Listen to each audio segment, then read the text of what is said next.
Hello students and parents, आप सभी का मैं स्वागत करता हूं।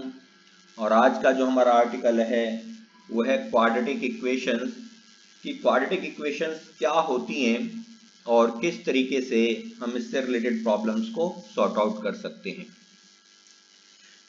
तो क्वाड्रेटिक इक्वेशन से पहले क्लास 9th में भी आपने पॉलिनोमियल्स पढ़ा था और 10th में भी आपका चैप्टर इससे पहले पॉलिनोमियल्स था। पॉलिनोमियल्स में आपने पढ़ा था कि ax square plus bx plus C, वहां पे हम इसे क्या कहते थे?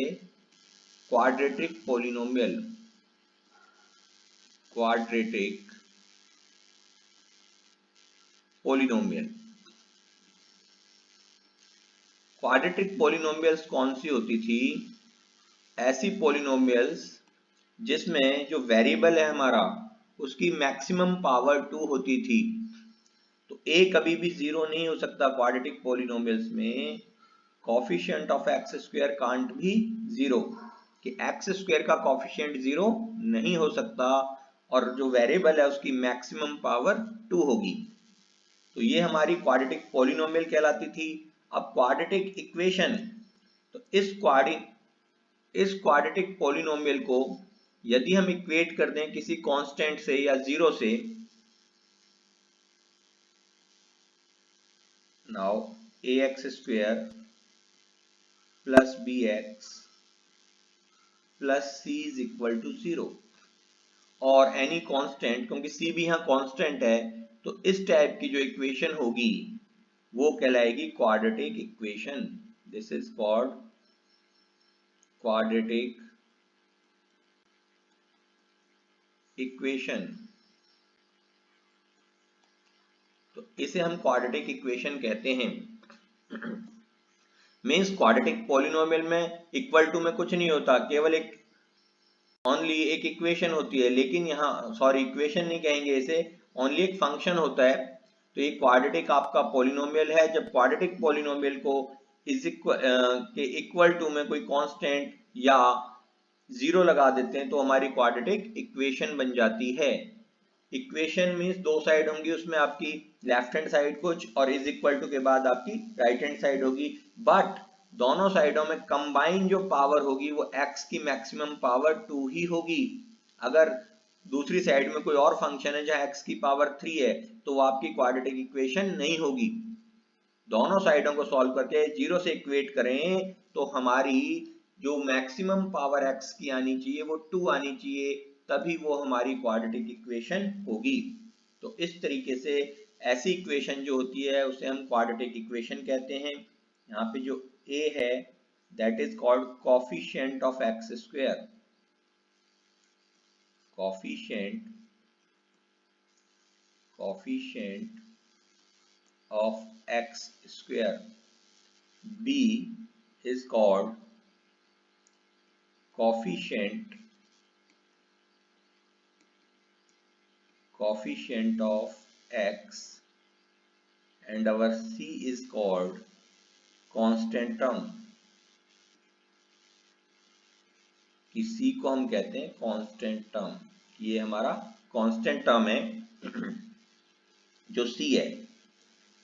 तो इस तरीके से ये हमारी क्वाड्रेटिक इक्वेशन होती है। अब क्वाड्रेटिक इक्वेशन को सॉल्व करने के डिफरेंट मेथड्स कौन कौन से हैं? methods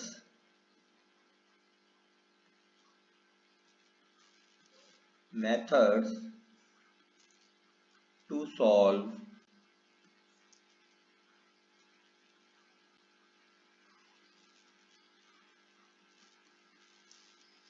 quadratic equations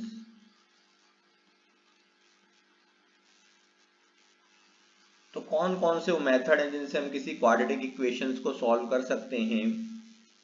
first is factorization method. Factorization method.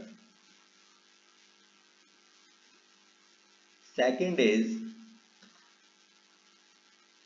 Your perfect square method.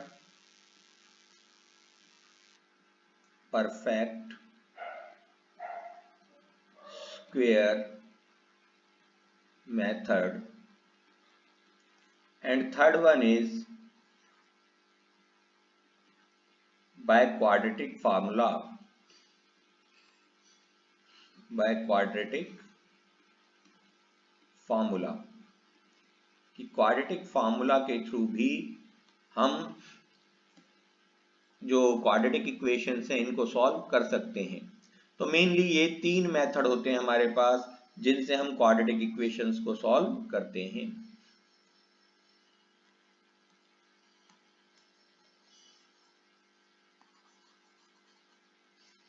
Now next let's see some equations whether they are quadratic or not। your exercise 3.1 जो है उसमें आपको कुछ इक्वेशंस दी गई हैं और पूछा गया है कि वो क्वाड्रेटिक हैं या नहीं हैं। जैसे कि मैं बात कर रहा हूँ अब यहाँ पे एक्सरसाइज 2.1 की। नाउ योर एक्सरसाइज 2.1 NCERT, उससे रिलेटेड कुछ सम ले रहे हैं, बाकी सारे सम एक ही टाइप से हैं कि कुछ इक्वेशंस दे रखे हैं। जैसे कि फर्स्ट सम हमने लिया तो फर्स्ट सम आपसे पूछता है भाई x plus 1 whole square is equal to given to you 2 into x minus 3, 2 into में x minus 3, is it a quadratic equation और not. So first of all solve it. a plus B का whole square a square plus B square plus 2ab, so 2x, this is equal to right hand side में 2x minus 6। तो one side ले लो, x square plus 1 plus 2x minus 2x plus 6 is equal to 0। 2x से 2x हमारा cancel हो गया तो ये हमारा आया X square plus 7 is equal to 0। तो आप देख रहे हैं वेरिएबल की मैक्सिमम पावर कितनी है, 2 है, hence it is a quadratic equation. Maximum power, भाई ये क्वाड्रेटिक जो आपकी मैक्सिमम पावर है वो कितनी है, 2 है। Since maximum power of variable is 2, hence it is a quadratic equation। it is a quadratic equation। तो ये एक quadratic equation है। ऐसे एक दो सम और करते हैं। सपोज आपको दे रखा है X square plus 3x plus 1, ये आपका 6th पार्ट भी एक्सरसाइज का। तो डिफरेंट टाइप के क्वेश्चंस ले रहे हैं। यहाँ आपको दिया है X square plus 3x plus 1 is equal to X minus 2 whole square, X minus 2 whole square. तो इसे सॉल्व करते हैं। X square plus 3x plus 1 is equal to a minus B whole square, तो a square plus b square minus 2ab। On further solving it comes out, भाई X square से X square cancel हो जाएगा, तो 3x plus 1 plus 4x minus 4 is equal to 0।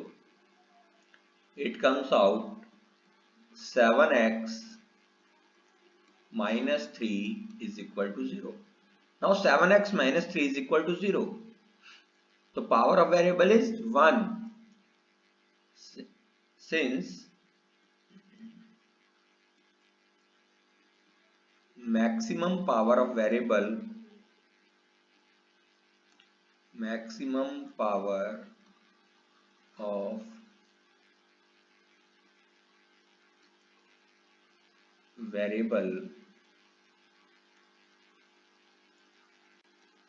is 1, hence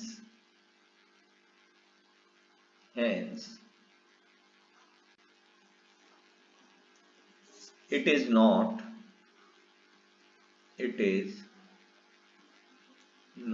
a quadratic equation.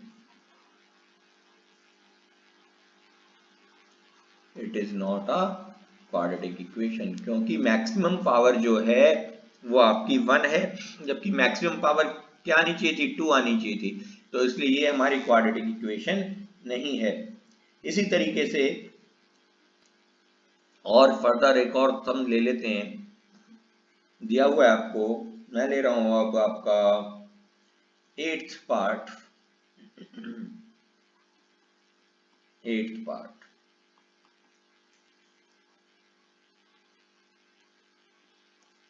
Part कहता है X cube minus 4x square minus x plus 1 is equal to X minus 2 का whole cube.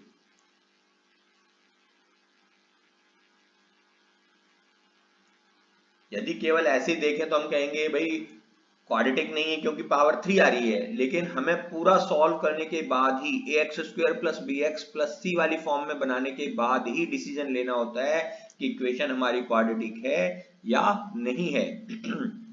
तो let's start, solve करते हैं इसे। और X cube minus 4x square minus x plus 1 is equal to a minus B whole cube, a cube minus B cube minus 3ab into a minus B. तो ये X cube से X cube ये हमारा cancel हो गया, minus 4x square minus x plus 1 is equal to minus 8 minus 6x को x से multiply करेंगे, minus 6x square and minus minus plus, तो प्लस 12x। ये हमारा आ गया। अब on further solving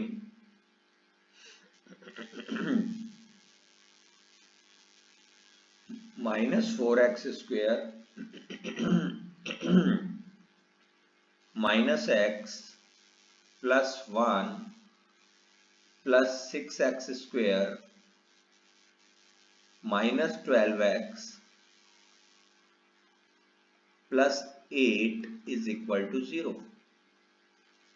on further solving minus 4x square plus 6x square, इन दोनों को यदि मैं ऐड करूं तो क्या आ जाएगा हमारा 2x square minus x minus 12x तो minus 13x plus 1 plus 8 that is plus 9 is equal to 0। तो इस तरीके से सॉल्व करने के बाद ये इक्वेशन आ गई which is of the form ax square plus bx plus c की फॉर्म में। तो मैक्सिमम पावर x की कितनी है 2, हेंस इट इज अ, आप कह देंगे सिंस मैक्सिमम पावर लिखेंगे आप, since maximum power of x is 2 और this is of the form ax square plus bx plus c, तो it is a quadratic equation. तो ये आपकी क्या है, क्वाड्रेटिक इक्वेशन है। तो ये आपकी क्वाड्रेटिक इक्वेशन है, this is a quadratic equation. तो इस तरीके से जो फर्स्ट एक्सरसाइज है उसमें सिर्फ ये पूछा गया है भाई कौन सी इक्वेशन आपकी क्वाड्रेटिक है और कौन सी क्वाड्रेटिक नहीं है। Now next, factorization method. Factorization method.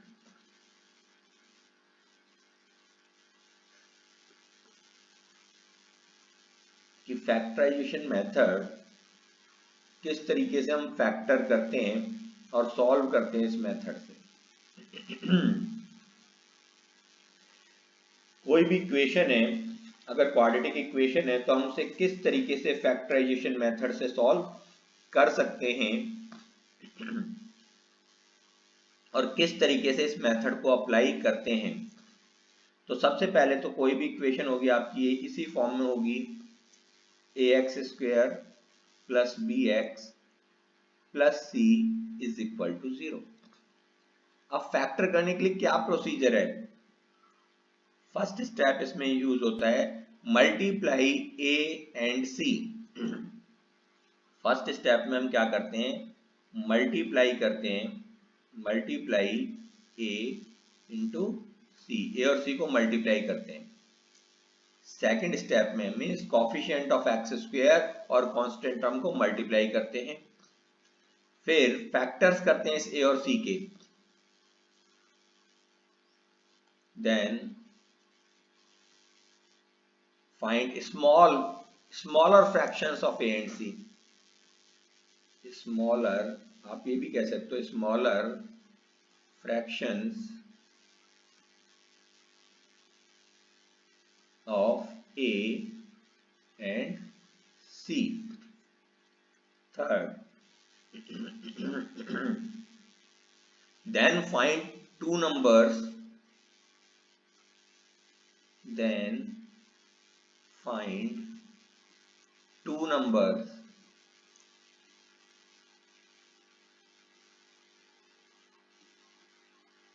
from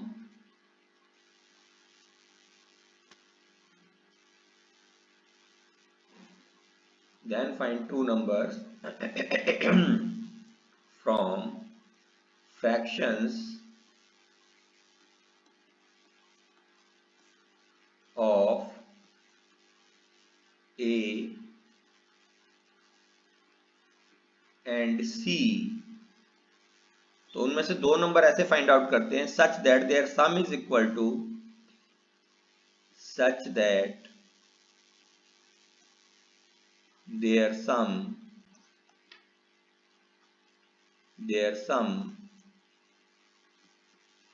will be equal to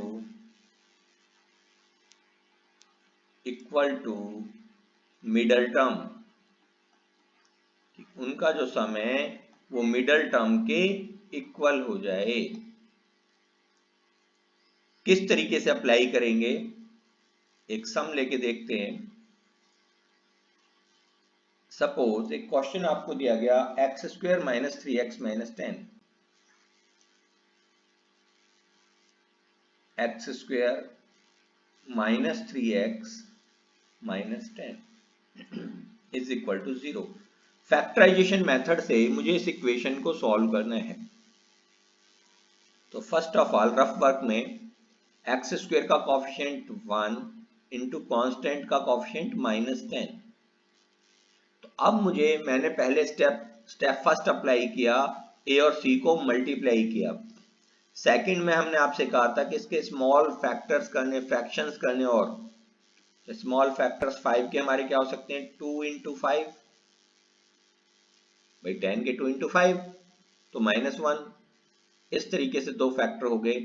अब हमें यहां ध्यान देना है इस साइन के ऊपर, b का जो साइन है, अगर b का साइन नेगेटिव है तो बड़ा फैक्टर जो होगा वो माइनस वाला होगा, और अगर b का साइन यहाँ पॉजिटिव होता तो बड़ा फैक्टर पॉजिटिव होगा।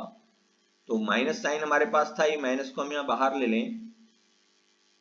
अब क्योंकि यहाँ माइनस साइन है तो बड़ा वाला नंबर कौन सा है, 5, तो 5 के साथ तो हम ले लेंगे माइनस साइन, इंटू हम इसे -5 इंटू क्या लिख सकते हैं, 2। भाई -10 था ना ये, तो हमने इसे लिख दिया -5 इंटू 2, और -5 और 2 इनको मैं ऐड करूं तो हमारा -3 के इक्वल आएगा, b के इक्वल आना चाहिए ना इन दोनों का सम। तो -5 इंटू 2 किसके इक्वल आ रहा है, 3 के इक्वल आ रहा है। तो हम इसे लिख सकते हैं एक्स स्क्वायर, ये एक्स ऐसे ही रहेगा, -3 की जगह प्लस में हम यहाँ पे लिख सकते हैं -5 + 2x - 10 = 0। तो ये हमारा हो जाएगा x square -5x + 2x - 10 = 0। Further x common लेंगे तो इट विल बिकम्स x - 5 और यहाँ से +2 कॉमन लेंगे तो ये भी आ जाएगा हमारा x - 5 = 0। अब इन दोनों में से भाई पहले हमने इन दोनों में से x कॉमन लिया और ये जो दो पार्ट्स बन रहे थे इनमें से 2 कॉमन लिया। इन दोनों को अलग अलग x से मल्टीप्लाई करके लिखना है। जैसे -5 + 2 था तो -5x + 2x, इन दोनों को क्योंकि -3 को ही तो हमने ब्रेक किया है ना -5 + 2 में, इसकी हेल्प से। नाउ x - 5 दोनों टर्म्स में कॉमन है तो हमने x - 5 कॉमन निकाल लिया। जब x - 5 कॉमन निकाला तो यहाँ पे क्या बचा, x + 2 = 0। दोनों को सेपरेटली 0 के से इक्वेट कर देंगे। x - 5 = 0, so x = 5 and x + 2 = 0, so x = -2। इस तरीके से this method is called factorization method, कि हम इसमें फैक्टर करते हैं और फिर सॉल्व करते हैं। एक बार फिर से देख लें फैक्टराइजेशन मेथड को। भाई फैक्टराइजेशन मेथड में हमें क्वाड्रेटिक इक्वेशन दे रखी होगी इस फॉर्म में x² + bx + c = 0, तो हम कोफिशिएंट ऑफ x² और कांस्टेंट हम दोनों को मल्टीप्लाई कर लेंगे a × c, फिर उसके स्मॉल फ्रैक्शंस करते हैं, स्मॉलर पार्ट करते हैं और फिर उनमें से ऐसे दो नंबर हम निकालते हैं कि जिनका जो सम है equal to middle term, coefficient of middle term कह सकते हैं यहाँ पे, equal to middle term coefficient जो है, यानी b का जो हमारा b जो है, मिडल टर्म की बात कर रहा हूं मैं, या मिडल टर्म मतलब b की बात कर रहा हूं, क्योंकि वहां भी हमने x² से मल्टीप्लाई नहीं किया, इसके इक्वल आ जाए। हर सम में हमें ऐसे ही करना है।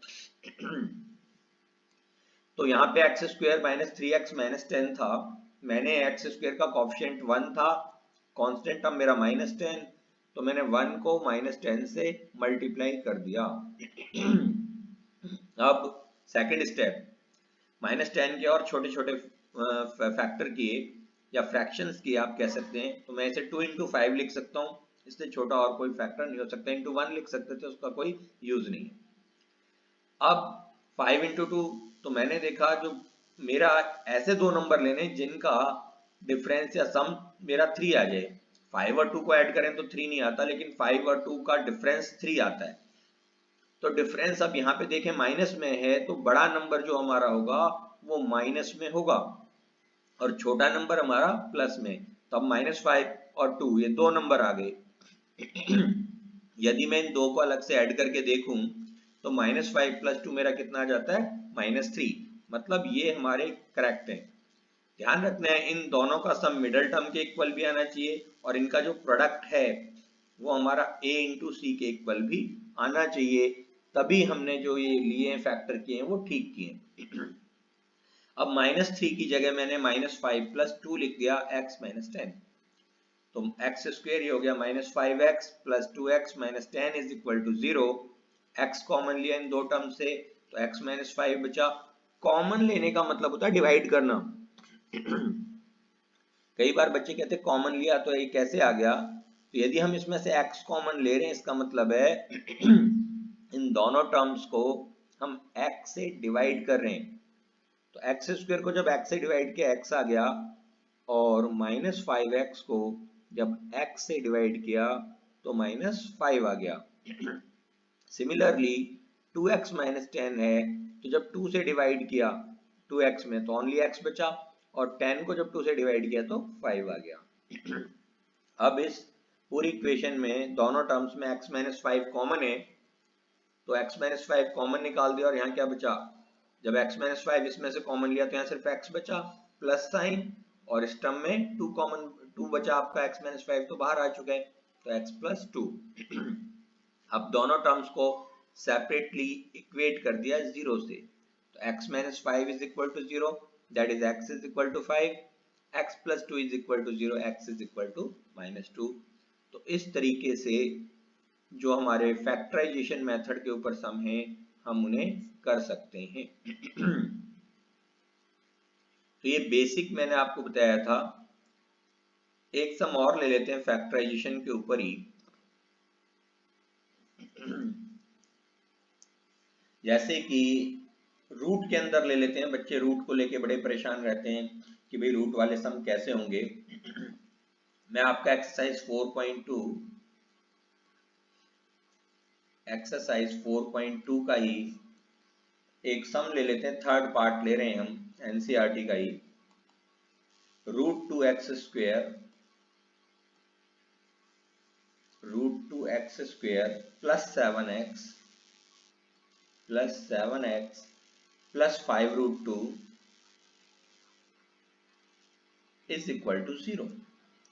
तो इसको कैसे सॉल्व करेंगे? फिर वही, हमें घबराना नहीं है, हमें सिर्फ मेथड पे फोकस करना है। मेथड आ गया उसके बाद कुछ नहीं भाई। एक्स स्क्वायर का कोएफिशिएंट फर्स्ट स्टेप, आप यहाँ पे अपनी स्टेपिंग भी लिख कीजिए। पहला स्टेप हमने क्या करना है, a को c से मल्टीप्लाई करना है। a कितना है, रूट 2, तो हमने रूट 2 को मल्टीप्लाई करना है c से, दैट इज 5 रूट 2 से। हम जानते हैं ये हो गया मेरा 5, रूट 2 को रूट 2 से करेंगे तो इंटू 2, ये आ गया 10। सेकेंड स्टेप, अब जो यहाँ हमने मल्टीप्लाई किया इसके दो फैक्टर करने या छोटे फैक्टर्स करने हैं, फिर उसमें से दो नंबर सेलेक्ट करने हैं। तो पहले छोटे फैक्टर कर लो। 10 को हम क्या लिख सकते हैं, 5 इंटू 2 इंटू 1। अच्छा एक चीज और, अगर यहाँ प्लस साइन आ रहा है, यहाँ c का प्लस साइन आ रहा है, c पे प्लस साइन आ रहा है, तो जो दोनों फैक्टर होंगे या तो दोनों पॉजिटिव होंगे या दोनों नेगेटिव। क्योंकि जब हमने पॉलिनोमियल पढ़ा था तो हम पॉलिनोमियल में जो क्वाड्रेटिक पॉलिनोमियल बनाते थे, कैसे बनाते थे, हम कहते थे x square plus alpha plus beta x plus alpha into beta. तो यानी ये जो कांस्टेंट टर्म होता था ये अल्फा बीटा दोनों के प्रोडक्ट के इक्वल होता है। यानी जो हमारी दोनों जीरोज होंगी, जीरोज क्या होती हैं, जो हमारे सॉल्व करके एक्स की वैल्यूज आती हैं उसी को रूट ऑफ क्वाड्रेटिक इक्वेशन भी कहते हैं और zero of the quadratic equation भी कहते हैं। ये जो हमारी वैल्यू आई है x is equal to 5, this is called root of quadratic equation. Roots और जीरोज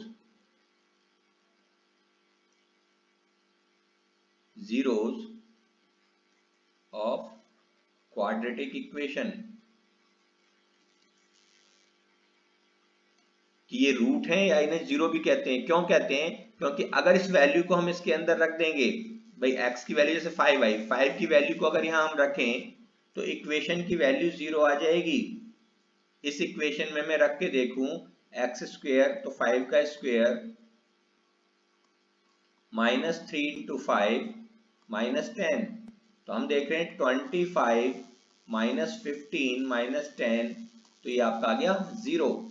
तो इसीलिए हम इसे जो x की ये जो वैल्यूज आती हैं सॉल्व करने के बाद, इनको रूट भी कहते हैं और जीरो ऑफ क्वाड्रेटिक इक्वेशंस भी कहते हैं।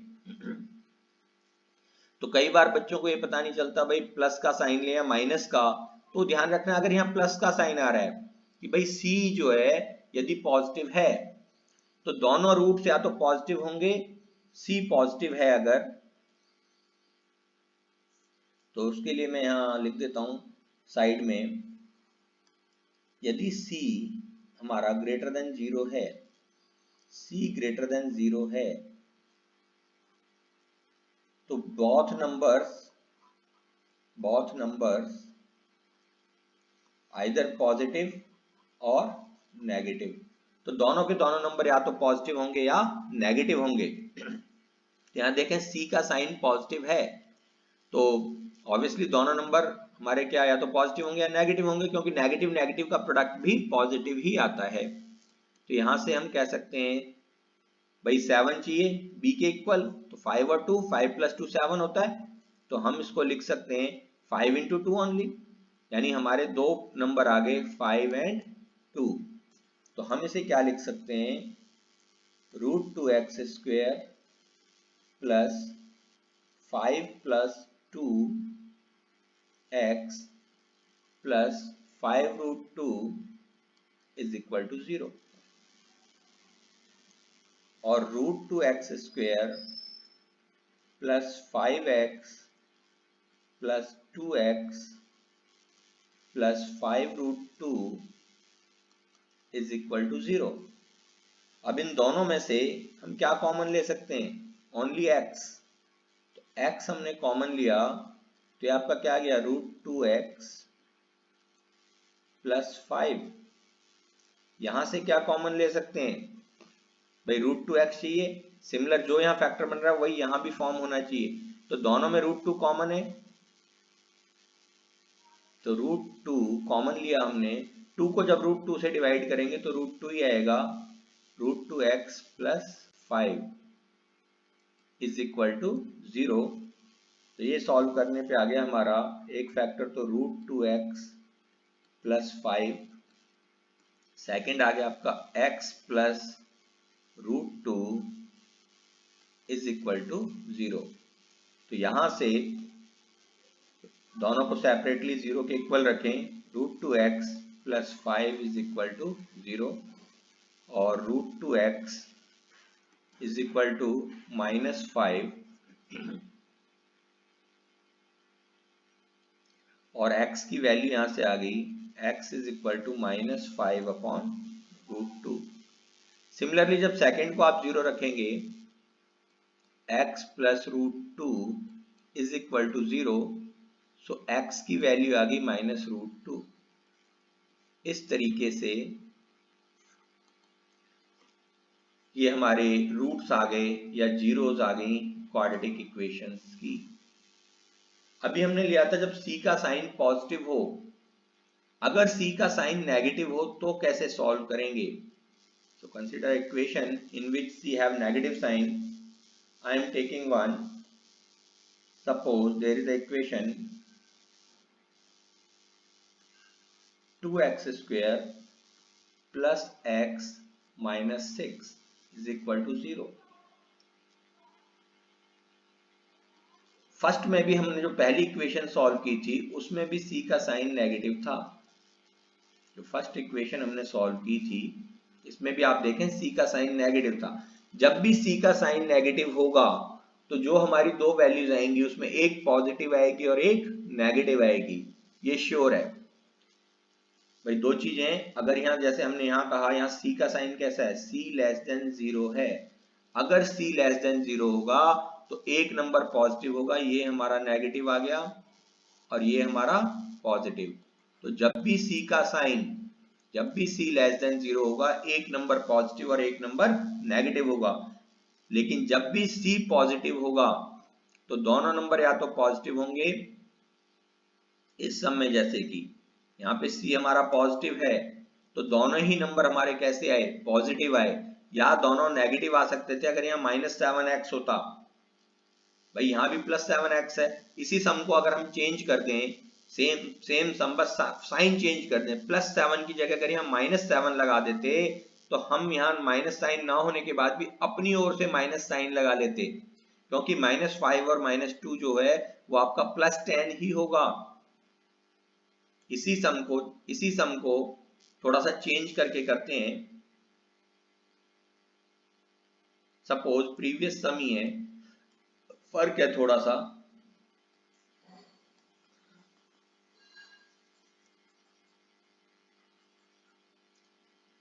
फर्क क्या है, वही सम अब आपका आ गया इस तरीके से कि भाई √2x² - 7x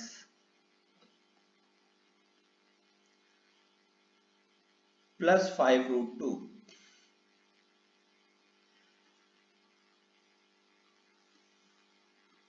is equal to 0।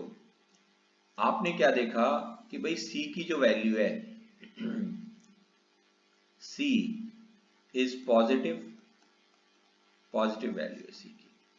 Okay, first step वही A और C को मल्टीप्लाई करेंगे, तो √2 इंटू 5√2, तो 5 इंटू में √2 इंटू √2 2, तो 5 इंटू 2 हो गया ये, विच इज इक्वल टू आपका आ गया 10 पॉजिटिव। सेकेंड, अब इस 10 के ऐसे फैक्टर करेंगे कि सम 7 आ जाए, तो 10 को तो हम 5 इंटू 2 ही लिख सकते हैं, और 5 और 2 को ऐड करेंगे तो 7 आएगा। बट यहां 7 का साइन नेगेटिव है, या तो आप इस साइन को देखो ही मत, केवल 7 को देखो और जो साइन है वही साइन लगा दो, तो अपने आप आपका साइन आ जाएगा। भाई हम इस साइन को देखें ही ना, हमें इस साइन से कोई लेना देना नहीं, हम सिर्फ इस नंबर को देखें, तो साइन का चक्कर में ही नहीं पड़ेंगे कि क्या साइन लेना है क्या साइन नहीं लेना है, हमें तो सिर्फ इस नंबर को देखना है, हमारा 7 आना चाहिए। तो 5 + 2 7 आता है, तो डायरेक्टली ही हम इसे कर सकते हैं। तो आप और बेफालतू के चक्करों में ना पड़ के, √2x², माइनस साइन बाहर था तो माइनस साइन हमने बाहर ही रहने दिया, अंदर 7 की जगह 5 + 2 लिख दिया।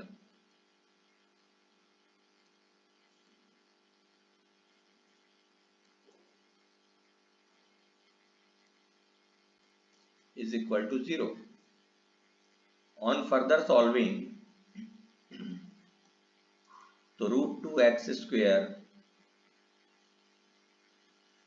Minus 5x minus 2x plus 5√2 is equal to 0।